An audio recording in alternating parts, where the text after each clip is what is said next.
मुंबईमध्ये महिलांचं शोषण अत्याचार करणाऱ्या भोंदूबाबाला अटक झाली आहे आणि या भोंदूबाबा विरोधात 60 पीडितांकडून तक्रारी दाखल झाल्यात। जिम ट्रेनर असल्याचं भासवायचा करत हा भोंदूबाबा उपचाराच्या नावाखाली महिलांचं शोषण, अघोरी विद्या, अंधश्रद्धेचा प्रसार त्याच्याकडनं केला जात होता। गुरुवारी आणि शनिवारी भोंदूबाबाचा दरबार भरायचा।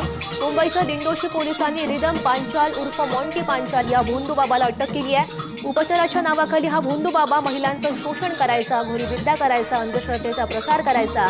4 वर्षांपूर्वी रिदम पांचाल जिम ट्रेनर होता, मात्र झटपट पैसे कमावण्याच्या इच्छेपोटी त्यानं बाबा बनण्याचा मार्ग निवडला। गुरुवारी आणि शनिवारी दरबार भरायचा।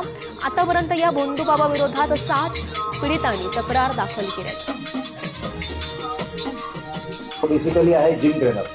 मागच्या कित्येक वर्षापासून तो जिम ट्रेनरचं काम करतो आणि काही 2-3 महिन्यापासून त्याने लोकांमध्ये असं भासवलं की माझ्या अंगामध्ये देवाचा वास आहे, देवाचा संचार आहे आणि त्या देवाच्या माध्यमातून तुमच्यावर जे आलेले संकट आहेत ते दूर करू शकतो। आपल्या रहिवाशामध्ये थोडं भीतीचं वातावरण निर्माण झालं। त्यांनी त्याला सांगितलं की तू हे जे करतोस ते चुकीचं आहे, त्याच्यामुळे आमच्या मनात भीती निर्माण होते, तू हे बंद कर।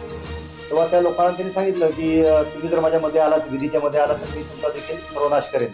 लोक घाबरली। आलेल्या लोकांची मी तक्रार घेतली आणि एफआयआर रजिस्टर करून काल आम्ही त्याला ताब्यात घेतलेलं आहे आणि आता अटक करून त्याला माननीय न्यायालयात हजर केलेलं आहे।